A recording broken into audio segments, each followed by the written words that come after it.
네, 안녕하십니까. 깡센클럽 강진 전문가입니다. 주말 엄청 추웠습니다.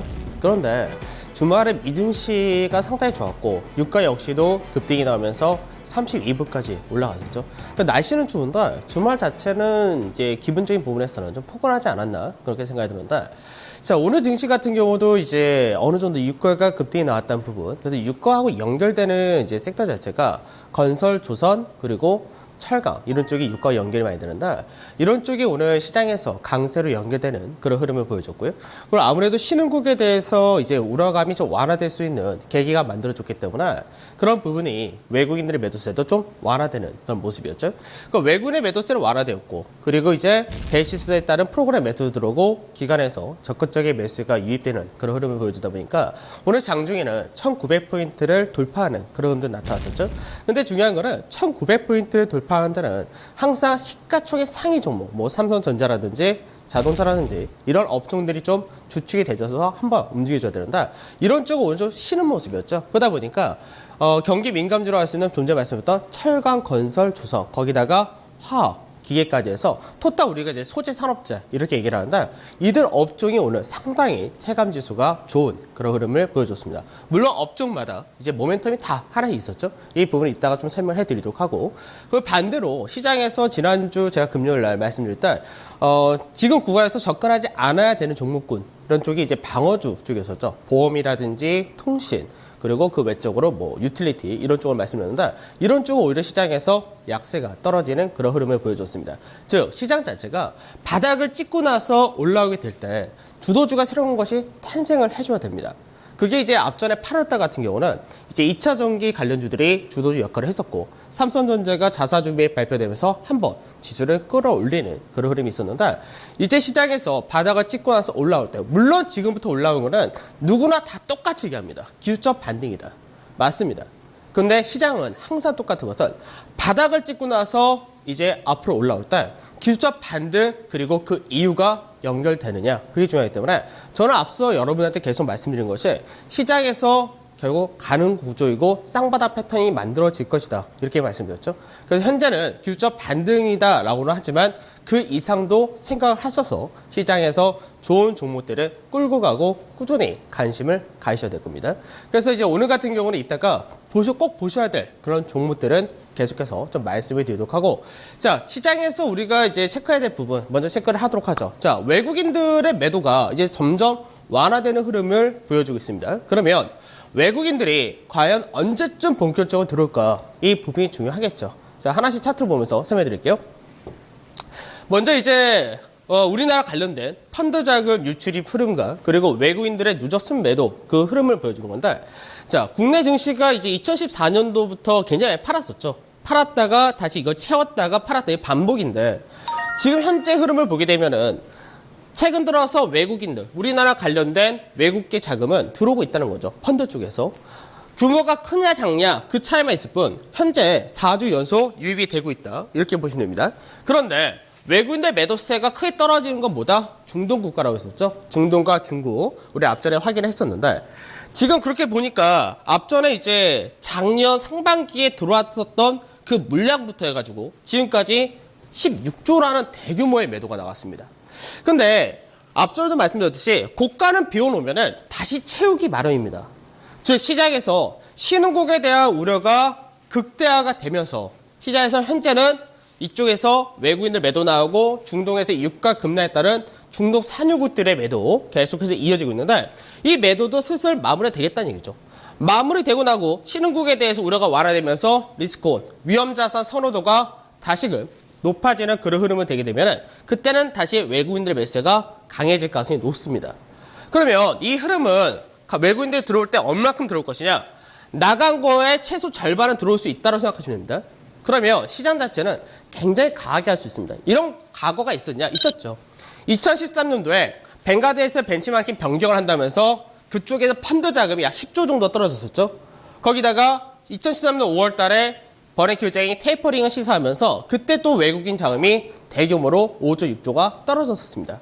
그때도 단계적으로 외국인 자금이 12조, 15조 이렇게 떨어졌었는데, 그러고 나서 시장에서 우려감이 완화되면서 신흥국에 대한 우려 완화가 리스크온, 위험자산 선호도로 증가하면서 그때 시장에서 외국인의 매수가 하반기에 엄청나게 들어왔었죠. 그런 이력이 있기 때문에 현재 구간도 그렇게 될 가능성을 있다는 부분을 배제해서는 안 되는 것이고요. 그리고 국내 증시가 이런 구간에 때 왔을 때 오히려 2013년도나 12년보다 밸류적인 부분에서 더 저평가가 되어 있다는 부분도 생각을 하셔야 됩니다. 저평가가 된 부분이 시장에서 모멘텀만 들어올 때 그 부분이 어느 정도 재평가를 받는 구간에 들어가 있는다면 그때는 시장에서 그동안 이런 종목은 안 돼. 이런 식으로 시장에 평가받던 것들이 기본적인 반등폭만 나와도 상당히 크게 나오기 때문에 시장에서 낙폭가 돼주고 바닥에서 이제 반등이야 어차피 기술적 반등이야 이렇게 생각하셔서는 안 됩니다. 그 안에서 주도주가 새롭게 탄생될 가능성이 굉장히 높다. 이렇게 보셔야 됩니다. 자, 그러면 외국인들 매도는 어느 정도 이제 소강 상태로 들어올 것 같은데 이게 이제 매수로 전환되려면 유가라든지 이런 부분이 추가적으로 받쳐주면 된다. 이렇게 보시면 될 것 같고 좀 전에도 말씀드렸듯이 지수가 1900이라는 마디 지수 이런 자리를 넘어갈 때는 삼성전자라든지 현대차라든지 이런 기업들의 좀 시초의 높은 기업들의 주가가 한 번은 올라가 줘야 되는데요. 삼성전자 차트를 한번 보도록 하겠습니다. 삼성전자 차트를 보게 되면은 이제 앞전에 시장에서 지수가 바닥을 치는 날이었죠. 개파락이 나왔던 날인데 이날부터 해서 단기적으로 굉장히 큰 폭의 급등이 나왔습니다. 이때 특별하게 모멘텀이 사실 있었던 건 아닙니다. 근데 시장에서 과매도에 따른 반등이 강하게 나오고 나서 그리고 나서 조정받고 다시금 지금 라인대에서 왔다 갔다 하는데 오늘 이제 115만 6천 원짜리가 앞전에 중요한 저점 라인이었는데 그 라인대에서 지지를 받아주고 나서 소폭 약세로 마감이 되었죠. 그러면 지금 우리가 따져야 될 게 뭐냐면 종합주가 지수가 21선이 있는 위치가 현재 1900포인트 조금 넘어가 있는 위치인데 삼성전자가 21선 넘어간다. 그럼 이거는 뭘 의미하냐? 종합주가 지수, 대형 지수가 21선을 넘어갈 가능성이 높아진다라고 보셔야 됩니다.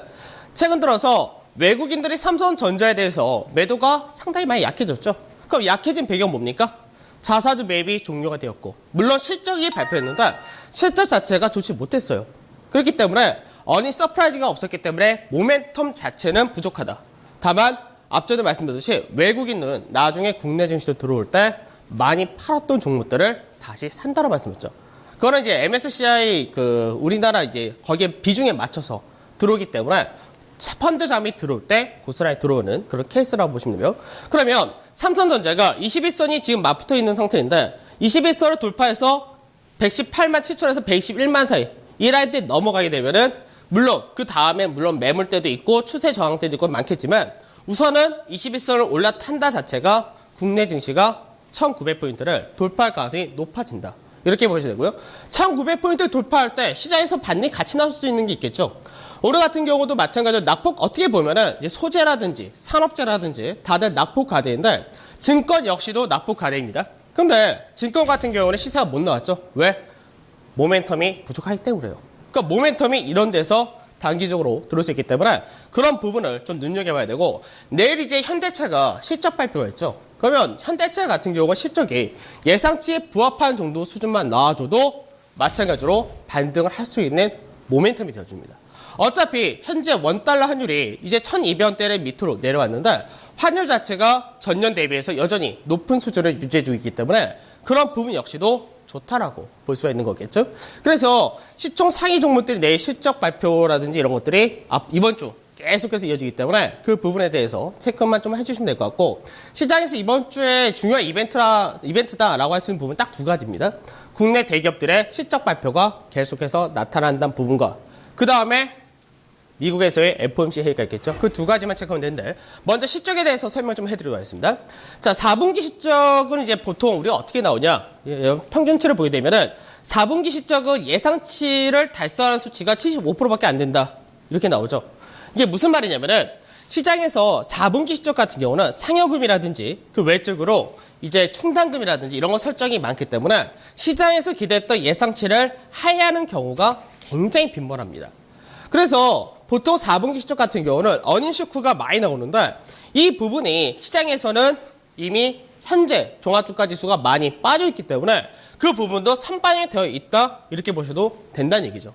그래서 보통 우리가 어닝 시즌이 왔었을 때 보통 뭘 생각하냐? 시장에서의 전망치에 부합을 하냐 못하냐 이걸 많이 따지는데 4분기 실적 같은 경우는 시장에서 전망치에 부합하냐 못하냐는 중요하지만 실제로는 전년 대비해서 실적이 괜찮아졌냐, 또는 전년에 적자였는데 하반 4분기에는 올해 4분기에는 흑자 전환했다. 이런 부분이 1분기 실적이 좋을 것이다로 전개가 되기 때문에, 그래서 4분기 실적은 예상치를 하회한다라고 할 때 아주 시장에서 생각도 못할 정도로 대규모의 손실이 나타나지 않는 이상은 어느 정도 시장에 반영이 되어 있다, 이렇게 보셔도 됩니다.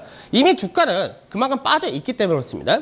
그 다음에 1월달 FOMC가 있는데, 이번 FOMC 같은 경우는 시장에서 뭐 특별하게 금리 인상을 하거나 뭐 동결이나 뭐 그게 중요치가 않겠죠. 왜냐하면 12월 달에 금리 인상을 했고, 앞전에 이제 미국에서 12월 달 금리 인상을 하면서 내년에 전망이 경제 성장이 좋고 뭐 세계 경기가 좋고 인플레이션에 대한 우려가 완화된다면 분기마다 한 번씩 할 것이다, 이런 식으로 얘기가 나왔었죠. 근데 실제로는 잘 해봐야 2번에서 3번 정도가 될 것이다, 이렇게 말씀드렸는데, 지금 1월달 딱 들어오자마자 전 세계 증시가 무너져 버렸죠. 그러니까 시장은 어떻게 해요? 왜 무너졌습니까? 경기 둔화 우려, 실적 우려, 이렇게 연결이 돼버리니까 미국에서 금리 인상할 수 있는 이슈가 굉장히 약해지는 거죠. 특히나 1월달 지금 이제 유가가 올라간 배경도 여러 가지 있겠지만 쇼커버링도 있었지만 지금 우리나라도 그렇고 미국도 그렇고 한파가 왔습니다. 그러니까 미국 같은 경우는 작년도 그렇고 앞전에도 그렇고 한파가 왔을 때 경제 성장률이 떨어지는 그런 흐름이 나타나는데, 그런 부분을 봤을 때는 경제 지표나 이런 것들이 확연하게 좋게 나오기는 힘들다라고 보셔야 됩니다. 특히나 인플레이션 같은 경우도 물가지수도 마찬가지로 유가가 지금 빠져있는 상태이기 때문에 크게 올라갈 수 없는 거죠. 그러면 3월달 금리 인상 가능성이 높아질 것이냐 라는 부분에서 금리 인상 가능성이 굉장히 낮다라는 거죠. 그래서 FOMC에서는 이제 결과가 뭐 3월달 금리 인상 할 수도 있다, 뭐 안 할 수도 있다, 뭐 그런 어느 정도 그냥 중립적인 부분으로 발표할 가능성이 높은데, 현재 어떻게 되어 있냐? 앞전에 금리 인상 가능성이 50%가 넘던 것이 현재는 22%로 확 축소가 되었다는 거죠. 즉 3월달 금리 인상 가능성이 점점 낮아진다면 시장에서 이제 3월달까지 국내 증시라든지 글로벌 증시가 크게 변동성이 나타날 부분 역시도 완화된다, 이렇게 보시면 됩니다. 그래서 시장에서 이번 주에 이런 부분 끝나고 나면은 2월달 같은 경우는 추가적으로 더 크게 우려가 나올 수 있는 그런 이벤트는 없다라고 보셔도 되고, 이제 2월달 춘절이 있죠. 중국에서의 춘절이 또 한 번의 소비 대목이기 때문에 그때가 주목이 될 텐데, 보통 중국에서의 구매자 관리 지수라든지 이런 것들이 춘절을 전후로 했을 때는 상당히 좋게 나옵니다. 그게 계절적인 영향인데, 그런 부분이 있기 때문에 경제 지표가 2월 달에 오히려 중국에서 나오는 지표들은 괜찮을 것이다 라는 부분이 있고, 춘절 전에 중국에서 항상 부양책이라든지 여러 가지 좀 하기 때문에 그 부양책이 추가로 나온다면은 역시 주가 역시도 굉장히 좀 강하게 반등할 수 있는 계기가 된다, 이렇게 보시면 될 것 같아요. 자, 그러면 이제 여기서 우리가 좀 생각해야 될 종목들을 따져야 되는데, 앞전에 제가 이런 얘기 해드렸어요. 전기차 관련 좀 시기 냅두셔야 된다라고 말씀드렸는데, 그거는 하반기 주도를 했기 때문에 시장에서 좀 더 쉬어야 되는 그런 케이스인 거고요. 정유주 같은 경우가 이제 오늘 같은 경우 어떻게 보면 장중에 신고가를 경신하는 흐름도 나타났었죠. 왜? 유가가 올라갔기 때문에 정유주가 올라간다 생각을 하는 건데, 정유주 같은 경우는 앞전에 정제 마진이 10불 정도 갔었다가 8불로 떨어졌다가 다시 10불까지 올라왔습니다. 그런데 환율과 정제 마진 같이 올라갈 때는 당연히 주가가 좋게 갈 수밖에 없겠죠. 실적이 기대치가 되니까. 그런데 환율이 약간 떨어졌어요. 그리고 정제 마진이 10불에서 추가로 상승하기가 쉽지가 않습니다. 그러면 정유주는 뭐 하겠어요?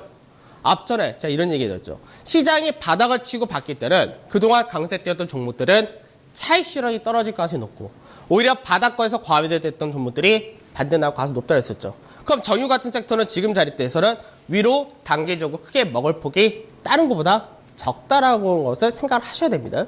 그럼 마찬가지로 그동안 강세되었던 종목들, 제가 지난주 금요일 날 말씀드렸던 그런 종목들은 당분간 보실 필요가 없어요. 주가가 많이 빠진다? 그런 종목 낙폭과대에 들어갈 필요가 전혀 없습니다. 왜? 이미 낙폭과대가 많이 떨어진 종목들, 바닥을 다진 종목들이 훨씬 좋기 때문인데, 근데 유가가 올라간다라고 할 때 우리가 생각해야 될 부분은 뭐냐? 그럼 정유주가 좋냐? 아니요. 꼭 정유주를 볼 필요 없습니다. 지금 구간에서는 차라리 순수 화학을 보는 것이 좋다는 관점인데, 왜 그러냐? 순수화학 같은 경우는 보통 우리가 납사, 이걸 가지고 원재료를 쓰게 되는데, 납사 가격이 계속 떨어졌죠. 유가가 빠진 만큼. 그러면 4분기 실적과 뭐 1월 달까지, 1월 초까지의 실적은 별로 좋지 않겠죠. 그런데 유가가 반등이 나오기 시작을 합니다. 그러면 낮게 형성되었던 납사 가격이 나중에는 원재료 가격이 싸게 전개가 되기 때문에 그 이후에 실적은 좋아질 가능성이 높다는 거죠. 즉 1분기, 2분기 본격적인 성수기가 2, 3분기니까 앞으로 좋아질 가능성이 높다는 겁니다. 그럼 여기서 봐야 될 종목이 뭐냐? 롯데케미칼 이런 종목을 보시는 거예요. 오늘 대한유화도 급등이 나왔고 롯데케미칼도 5% 가까운 상승 보이다가 한 4.4% 정도로 마감되는데 이런 종목 보셔야 되는 겁니다. 자, 한번 볼게요. 롯데케미칼 보게 되면은 지금 전체적인 그림이 일봉사에서는 상가 패턴입니다. 상가 패턴인데 롯데케미칼은 작년 하반기에도 재작년이죠. 재작년 하반기를 저점 만들고 작년 상반기에 엄청난 상승을 보여줬었죠. 왜? 실적이 잘 나오니까. 근데 그 당시 롯데케미칼 이렇게 시세를 뽑는 동안에 LG화학은 그렇게 시세가 많이 못 나왔죠. 왜냐하면 LG화학은 순수화학이라고 얘기하지 않고 복합화학이라고 얘기를 합니다. 근데 순수화학 쪽에서 주가가 굉장히 많이 강세에 뛰었다가 성수기 지났던 부분에서 꺾기 시작하고 그다음 유가가 꺾였던 부분도 있었고 삼성에서의 이제 그 화학 부분을 인수한다. 이게 계속 논란이 됐었던 거죠. 근데 지금 어떻게 했어요? 바닥을 다지고 올라가면서 전체적으로 보면 뭡니까? 상가 패턴의 상단 자리를 돌파할 수 있는 위치에 들어온 것이고 그리고 현재 구간에서 뭘 만듭니까? 다중바닥을 만드는 거죠. 그러면 롯데케미칼은 61선이나 가격대를 완전히 이탈하기 전까지는 시장에서 상단 자리를 돌파 시도가 나타날 가능성이 높다라고 보셔야 됩니다. 그러면 롯데케미칼 같은 경우는 지금 구간대에서 이제 25만 5천 원짜리에서 한 26만 사이 이런 자리대를 눌림목 자리로 설정을 하시는 거고요. 박스권을 추세 라인대를 돌파한다 할 때는 기본적으로 단기적으로 볼 때가 28만에서 29만 5천 사이가 가능하다는 겁니다. 단기입니다. 크게 볼 때는 더 크게 볼 수가 있는데 우선은 단기적인 관점에서 이런 접근이 가능하다는 거고 이건 차트로도 간단하겠죠. 폭마디만큼 연결되기 때문에 단기적으로도 시세는 나올 수 있다. 이렇게 보시면 될 것 같습니다. 사실 강연에서도 앞전에 이제 롯데케미칼 말씀드렸던 종목인데 지금 위치도 상당히 좋다. 이렇게 보시면 되고요. 자, 그 다음에 또 봐야 될 종목들이 굉장히 많습니다. 그 다음에 봐야 될 거 이제 조선주 봐야 되는데 조선주 잘 생각해 보세요. 조선주가 아까 제가 4분기 실적에서 초점을 맞춰야 될 부분이 뭐냐? 전년 대비해서 이익의 증가가 나왔냐? 그리고 전년 대비해서 흑자로 전환되었냐? 이게 더 중요하다고 했었죠. 그러면 지금 현재 현대중공, 요 근래 현대미포조선 굉장히 강하죠. 왜 강합니까? 간단합니다. 현대미포조선은 2013년도에 받았던 수주가 그때 선박이 어느 정도 고가 수주가 되었던 그런 케이스였고 그게 이제 본격적으로 수익을 인식이 된다는 부분 그리고 이제 나중에 미국에서 원유 수출을 하게 될 경우 탱크선이 많이 필요하겠죠. 그래서 그런 부분이 현대미포조선이 좀 더 좋을 수 있는 그런 배경이 되는 거고 현대중공업은 그동안 해외 여러 가지 해양 플랜트 이런 것도 좀 있었는데 이런 부분에서 충당금 설정이 계속해서 이어졌던 그런 부분이 있었죠. 그런데 현대중공업은 자회사가 하나 있습니다. 바로 오일뱅크가 있죠. 오일뱅크가 이제 올해 상장을 준비를 한다라는 말이 나오는데 오일뱅크가 똑같은 전유주이기 때문에 실적 자체도 어느 정도 개선될 가능성이 높고요. 그리고 상장을 하게 될 경우 상장을 해서 얻는 이 물량 지분 처분에 따른 이익을 가지고 부채를 감소할 경우 어느 정도 이제 부채 비율도 감소돼가지고 더 안정적인 운영을 할 수 있다는 부분이 되겠죠. 그리고 조선도 마찬가지로 앞전에 제가 중국에서의 구조조정 관련주 잘 봐야 된다 이런 말씀을 드렸는데 이제 중국에서 구조조정을 할 때 우리나라와 여러 가지 산업이 겹치죠. 철강이라든지 화학이라든지 조선 그리고 건설 이런 것도 다 겹치게 되는데 조선도 여기에 포함이 된다 이렇게 보시면 됩니다. 그래서 현재 현대중공업 같은 경우는 자산가치 대비해서 0.5에서 0.6이니까 굉장히 싼 겁니다. 근데 이렇게 싸게 될 수밖에 없었던 게 뭐였어요? 충당금 설정이 많았다. 이 부분과 그 다음에 흑자로 전환되는데 시간이 상당히 걸린다는 부분이죠. 그러면 이제 흑자로 바뀌는 구조로 들어선다면 돌아왔을 수 있는 그런 부분이 되는 거고 이란이 경제제재 풀렸죠? 이란 경제제재 풀리니까 어떻게 돼요? 그만큼 물동량 증가에 따른 수요도 생길 수 있기 때문에 상선이나 이런 쪽에서도 발주가 나타날 가능성이 높다 보시면 됩니다. 차트를 한번 보도록 할게요.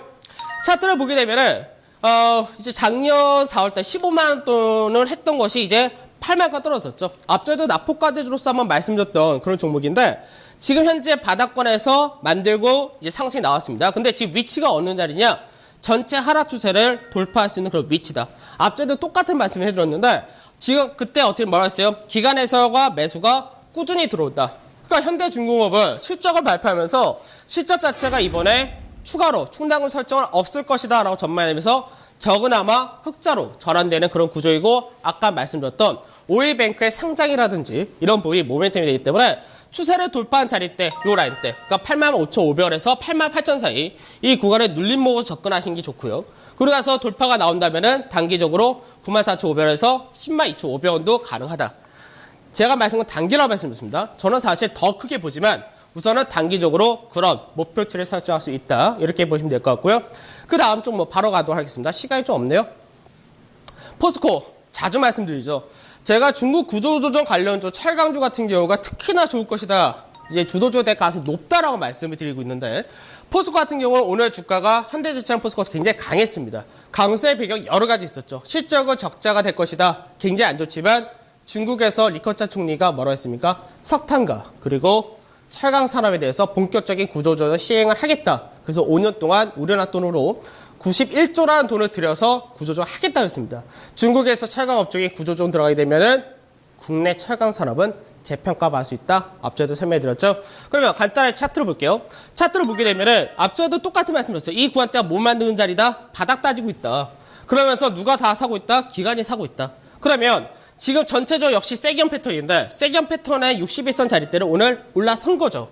그럼 이제 상단 자리가 61선 자리를 세 번째 돌파하고 이제 안착하는 과정만 21선, 61선 사이에서 받아주면은 그 다음에 추세라인 때 돌파하게 되면 어떻게 됩니까? 단기적으로 19만 3천에서 21만 원까지 열리는 그림이 됩니다. 굉장히 폭마대가 큰 겁니다. 바닥권에 있는 종목이기 때문에 기술적 반등이다 이렇게 생각할 때가 아니라 시장에서 중장기적인 전환점을 만들어 간다는 얘기죠. 그래서 포스코 같은 경우도 현재 구간대에서 상승폭 나오면 상당히 추세 자체를 상승으로 전환될 수 있는 그런 종목이라는 점 생각하셔야 되겠죠.